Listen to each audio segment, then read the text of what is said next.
Dear viewers, good evening to all of you. Today I would like to deal with an interesting vocabulary build-up and useful area, that is formation of adjectives. In other words, ways of forming adjectives. మీకు parts speech ఎన్ని ఉన్నాయని తెలుసు. Adjective అందులో ఒకటి. Noun లేక ప్రొనౌన్ని వర్ణిస్తుంది adjective అంటే. చాలా important అన్నమాట. ఇది కూడా పార్ట్ ఆఫ్ స్పీచ్ లో డిగ్రీస్ ఆఫ్ కంపారిజన్ కూడా చూసాం కదా. ఈ యాడ్జెక్టివ్ అసలు ఎలా తయారవుతుంది? రకరకాల వేస్ ఉన్నాయి. కొన్ని తీసుకున్నాం ముఖ్యమైనవి, ఇంకా చాలా చాలా ఉంటాయి, కానీ ఇవి ప్రధానమైనవి. మీరు డిక్షనరీ చూస్తున్నప్పుడు ఒక పదం చూస్తే యాడ్జెక్టివ్ తగిలింది అనుకోండి, తర్వాత ఇంకా ఏమన్నా దానికి సంబంధించిన పార్ట్స్ ఆఫ్ స్పీచ్ ఉన్నాయి కూడా అలవాటు చేసుకోండి ఇప్పటి నుంచి. అప్పుడు మాస్టర్ అవుతారు మీరు. అక్కడ చూడటం వదిలేయటం అది కుదరదు ఇక్కడ. ఇప్పుడు మీరు ఈ పాటికి ఒక లైన్లో వచ్చి ఉంటారు, నేను ఎలా చెప్తానని తెలుస్తుంది కదా మీకు. మీరు నన్ను మించిపోతారు నేను చెప్పినట్టు ఇంటి మాత్రం. ఇక్కడ వేస్ ఆఫ్ ఫార్మింగ్ యాడ్జెక్టివ్స్ లో ఒకటి ఫ్రమ్ నౌన్స్ టు యాడ్జెక్టివ్. చూసారు, ఆల్మోస్ట్ చాలా వరకు నౌన్స్ నుంచి, అది ఏ టైప్ ఆఫ్ నౌన్ అయినా కావచ్చండి. కాంక్రీట్ కావచ్చు, యాబ్స్ట్రాక్ట్ కావచ్చు. కాంక్రీట్ నౌన్ కావచ్చు, యాబ్స్ట్రాక్ట్ కావచ్చు. దాంట్లో నుంచి మనం యాడ్జెక్టివ్ చేయొచ్చు. బాయ్ నుంచి బాయిష్, మ్యాన్ నుంచి మ్యాన్లీ, ఉమెన్ నుంచి ఉమెన్లీ, డర్ట్ నుంచి డర్టీ. అంటే ఈ మొదట్లో ఉండే నౌన్లు అనమాట. కరేజ్ నుంచి కరేజియస్, కలర్ నుంచి కలర్ఫుల్, చైల్డ్ నుంచి చైల్డిష్ లేక చైల్డ్ లైక్ ఏదైనా వస్తుంది. ఇది మీనింగ్ తేడా ఉంటుంది. చైల్డిష్ అంటే కొంచెం చిలిపితనంగా ఉండటం అనమాట. చైల్డ్ లైక్ అంటే లైక్ ఏ చైల్డ్ అని. గోల్డ్ నుంచి గోల్డెన్. ఇలా నౌన్ల నుంచి యాడ్జెక్టివ్ చూశారు. రెండోది ఫ్రమ్ వెర్బ్. చూడండి, మూవ్ నుంచి మోబుల్, మళ్ళీ మోబుల్ ఉంది అంటే స్పెల్లింగ్ కొద్దిగా మారుతుంది. ఎంఓవిఏ బిఎల్ఈ, ఇక్కడేమో M O V E A B L E movable. Divide divisible, reprehend reprehensible, deplore deplorable, comprehend కాంప్రహెన్సిబుల్,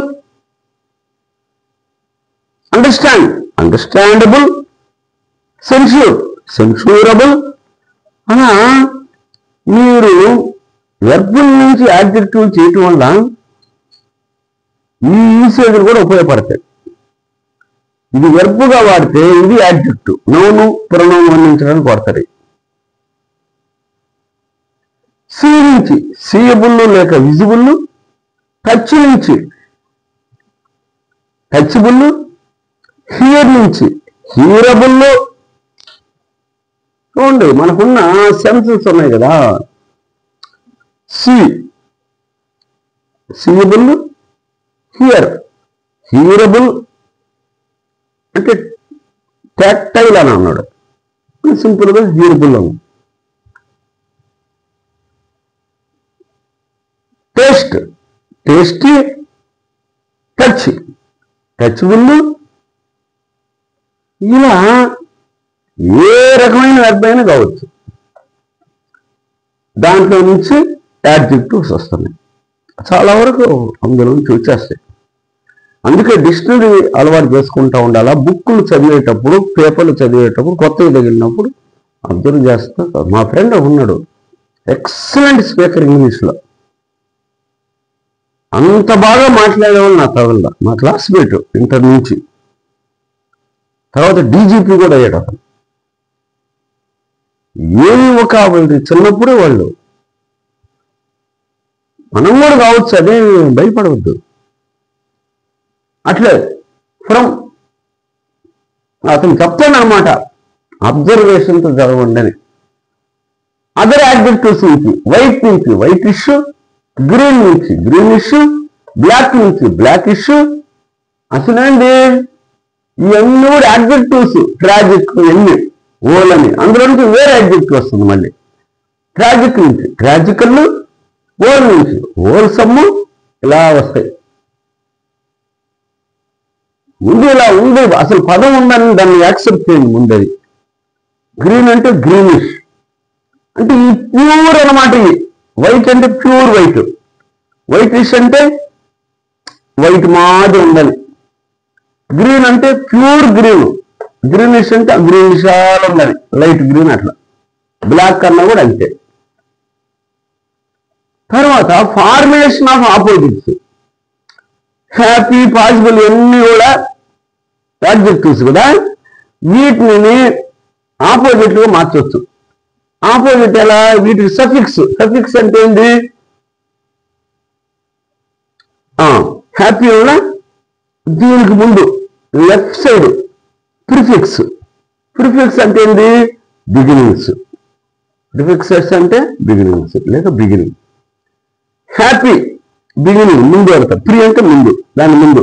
happy unhappy, possible impossible, responsible irresponsible, functional dysfunctional, eligible ineligible, eligible ineligible, corrigible incorrigible, fallible infallible. Infallible అంటే నిష్కళంకమైన అని, ఇదేమో కళంకమైన, ఇదేమో నిష్కళం. కారిజబుల్ అంటే క్యాపబుల్ ఆఫ్ బీయింగ్ ఇరేజ్డ్ అని. కారిజబుల్ అంటే erase చేయటానికి వీలు ఉందని, ఇన్కారిజబుల్ అని చేయటానికి వీలు. ఇలా యాడ్జెక్టివ్కి నెగటివ్ చేస్తాడనమాట ప్రిఫిక్స్ వాడి.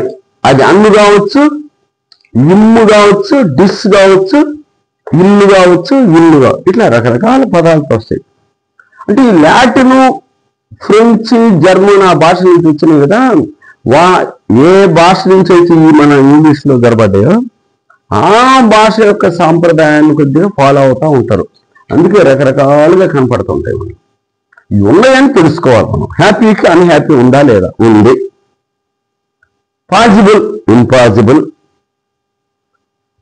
వీటిని ఇలా కూడా యాడ్జెక్టివ్ నుంచి ఒక ఆపోజిట్ లో ఇంకో యాడ్జెక్టివ్ వచ్చేసింది అన్నమాట. ఇక్కడ యాడ్జెక్టివ్ నుంచి వచ్చింది, ఇక్కడ ఆపోజిట్ లో వచ్చింది. అట్లే ఇంకేనా అంటే ఫ్రమ్ పార్టిసిపుల్స్. వెర్బ్ ఉంది కదా, ఆ వెర్బ్ ఉదాహరణ బ్రేక్ అని ఉంది. దానికి V1, V2, V3 ఉంటుంది. Simple present tense, simple past, past participle. మూడో దాన్ని మూడో రూపం ఇది V3. అట్లే V1కి ఇండివిజువల్ చేరిస్తే విజిట్, విజిటింగ్, రన్, రన్నింగ్. ఇది ప్రజెంట్ పార్టిసిపల్ అంటారు. అంటే పార్టిసిపల్స్ రకాలు ఉన్నాయి. అట్లా ప్రజెంట్ పార్టిసిపల్, పాస్ట్ పార్టిసిపల్ ముఖ్యం. పర్ఫెక్ట్ పార్టిసిపల్ కూడా ఉంది. ఇక్కడ నేను మాట్లాడుతుంది ప్రజెంట్ పార్టిసిపల్. ఇది ఇందు, ఇది past participle. Break, broke, broken. Break, broke, broken. Select, selected, selected. చూసారా? Visit, visited, visited. ఇది కాంజుగేషన్ ఆఫ్ వెర్బ్స్ అని మనం వెర్బ్లో చూస్తాం. వాటిలో ఇందుతో వచ్చింది ప్రజెంట్ పార్టిసిపల్. అది నౌన్కు లెఫ్ట్ సైడ్ ఉండి నౌన్ వదిలిస్తూ ఉంటుంది. విజిటింగ్ కార్డ్ అంటారు. నాకు విజిటింగ్ కార్డు ఇచ్చారండి అంటారు, అంటే ఆహ్వానిస్తున్నారని. ఇక్కడ కార్డు నౌన్ కదా, దీనికి అదనంగా కొంత సమాచారం ఇస్తుంది దాని గురించి. అది ఆటోమేటిక్గా యాడ్జెక్టివ్ అయిపోతుంది.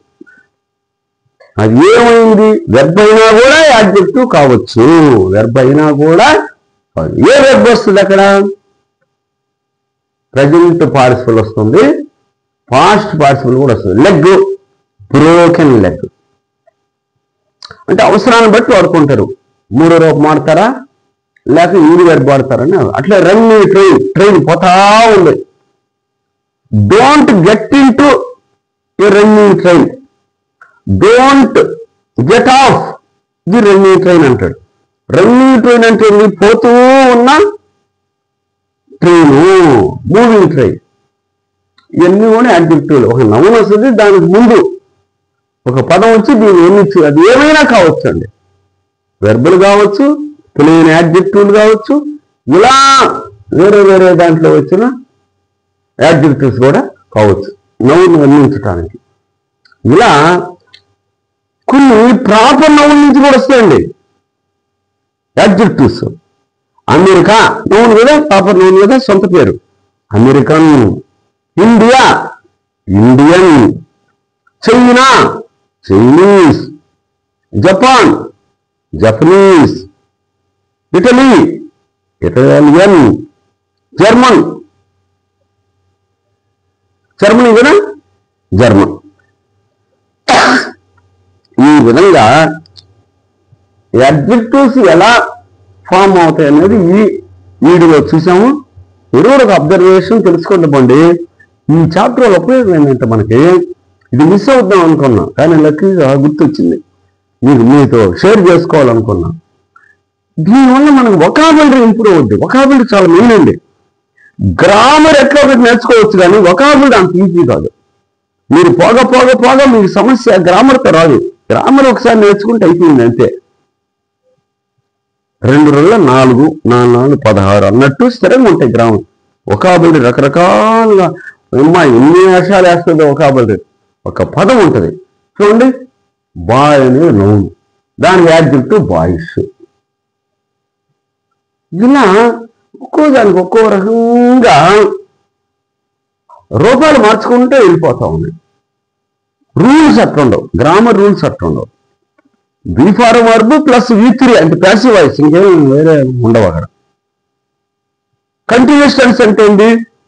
బీ ఫార్ వెర్బ్ ఉంటుంది, గారు అట్లా ప్లస్ ఈడి వెర్బ్ ఉంటుంది, అంతే కంటిన్యూస్ అంటే. అని మనం ఒకటి అనుకుంటే అయిపోద్ది. ఇక్కడ కొంచెం ఉండే కొన్ని లక్షల వెర్బులు ఉన్నాయి. మనకు నిజ జీవితంలో ఏ పదాలు అవసరమో అవి నేర్చుకోండి. ఏది తెలుసుద్ది మీకు ఏ అవసరం అనేది? ముందు చిన్న డిక్షనరీ కొనండి, చిన్న డిక్షనరీ పాకెట్, దాన్ని నేర్చుకుంటా. మా ఫ్రెండ్స్ని అడుగుతుంటే ఎలా ఇంప్రూవ్ చేయాలి, ఏముంది చిన్న డిక్షనరీ కొని అవి నేర్చుకుంటూ ఉండు. నీలో ఒక ఎంకరేజ్మెంట్ వస్తుంది. వొకాబులరీ ఇంప్రూవ్మెంట్ దాని మీద తర్వాత మాట్లాడతాను. టైం దొరకటం నాకు.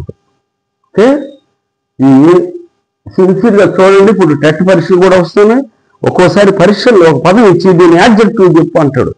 సి అని ఇచ్చి దాన్ని యాడ్జెక్టివ్ చెప్పు అంటే అప్పుడు మనం చిన్నది కూడా సమస్య అవుద్ది. అందువల్ల వీటిని ఒకసారి ఒక లుక్ అయింది దీని మీద, మంచిది. Okay, thank you very much for ever being with me.